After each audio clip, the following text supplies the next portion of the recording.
Oh, hi. Many of us don't like taking tests. However, testing can be helpful for children who are struggling in school. We use the words assessment or evaluation to describe the process of collecting information to identify a child's strengths and needs in the educational environment and to make decisions regarding their eligibility for special education services. So when would you do an evaluation? When a child is slow in development or is noticeably behind their peers academically, a child may be a good candidate for an evaluation.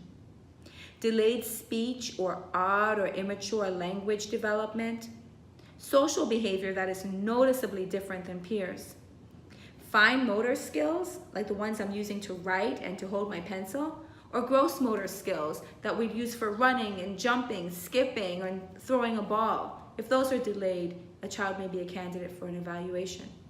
Difficulty rhyming, cat, mat, sat, bat, hat. Slower development in reading or learning to spell. Significant problems in mood or behavior. Problems paying attention, difficulty following routines. Difficulty with counting or early math concepts such as knowing bigger and smaller and more and less. Of course, all these behaviors depend on the age of the child, and at different ages, we expect different things to develop. From birth to age 1, we expect a baby to learn how to babble, display social smiles, smile in response to your smile, enjoy playing peekaboo, rolling over, standing up, getting ready to walk, understanding the word no and stopping an activity in response to that. Using the terms mama and dada appropriately. From age 1 to 3, children learn to walk up and down stairs. They learn to say their first and last name. They begin pedaling tricycles. They can name colors. They can name objects. They can identify them in pictures, and they learn to dress themselves, some parts of their clothing at least. They learn to take turns with supports, and they're using more and more words, and they're understanding more and more commands.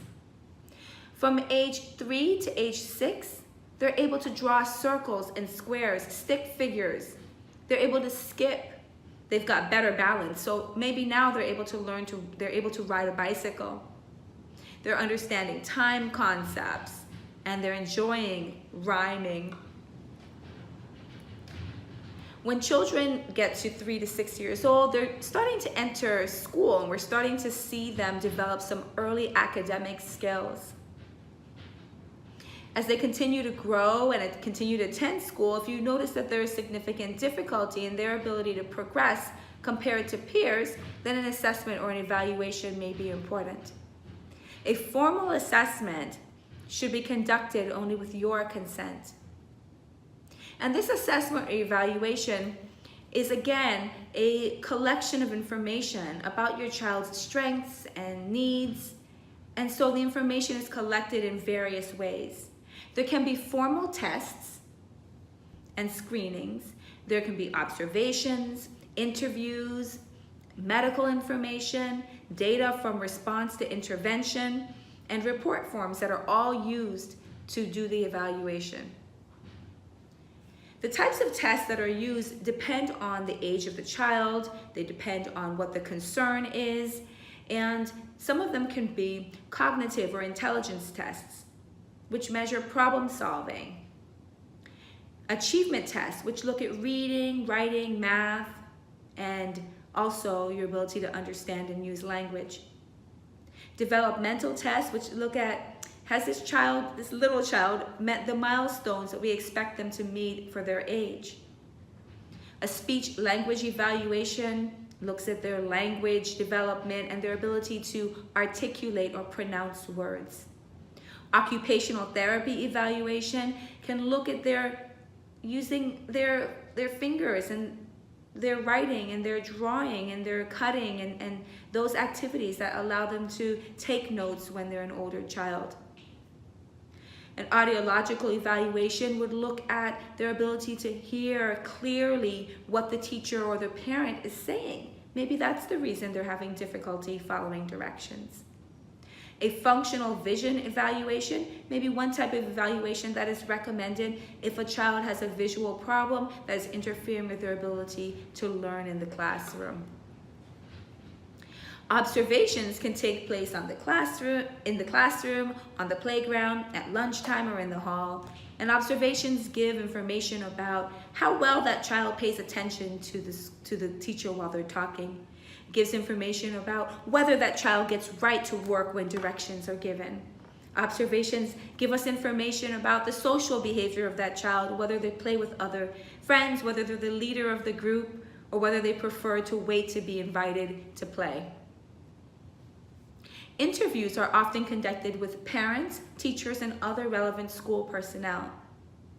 Parents can provide information about the history of that child, their developmental history, about their likes, their interests, and their strengths, as well as any concerns the parents may have.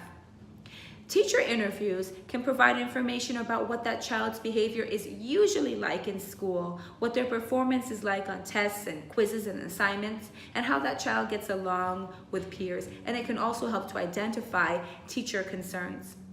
Concerns with other involved school personnel, such as reading coaches or school counselors, may be necessary if the child has contact with them. Vision screenings are often parts of evaluations. Without my glasses, it's really hard for me to read quickly, and it's hard for me to understand information in shorter periods of time.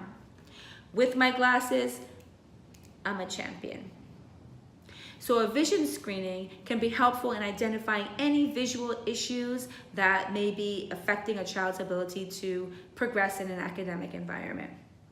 Hearing screenings, those can help us understand whether the child is hearing clearly when the teacher is talking in the classroom, which may be one reason why they may have difficulty associating letters and sounds. Maybe there's a hearing issue, and so a hearing screening would help to rule that out. Other medical information may be necessary depending on whether there is a medical concern that may be affecting behavior in the academic environment. Data may be collected from teachers and used in the evaluation, and this data is often referred to response to intervention. So if a child in the school system is starting to have difficulty, teachers will often begin to apply interventions to help that child catch up to peers and accomplish the things that they need to in that classroom. This data may become part of an evaluation to help the evaluator better understand how this child responds when they are given support. Report forms might be given to the parent, the teacher, or other either related relevant family members or school personnel to complete regarding this child. Report forms ask questions like, follows directions. Does Johnny follow directions? Does Johnny ask when he needs to go to the bathroom? Does Johnny raise his hand? All of these information sources together constitute the evaluation. The interviews, the observations, the formal tests, the report forms, the response to intervention, all of these together, any medical information, the results of vision and hearing screenings, they constitute the evaluation. All this information is integrated and a report is prepared that makes recommendations based on the findings. So in this way, testing can be used to understand a student's strengths, the areas that they need more help, and to form a plan for intervention and additional support. So I guess testing isn't that bad after all.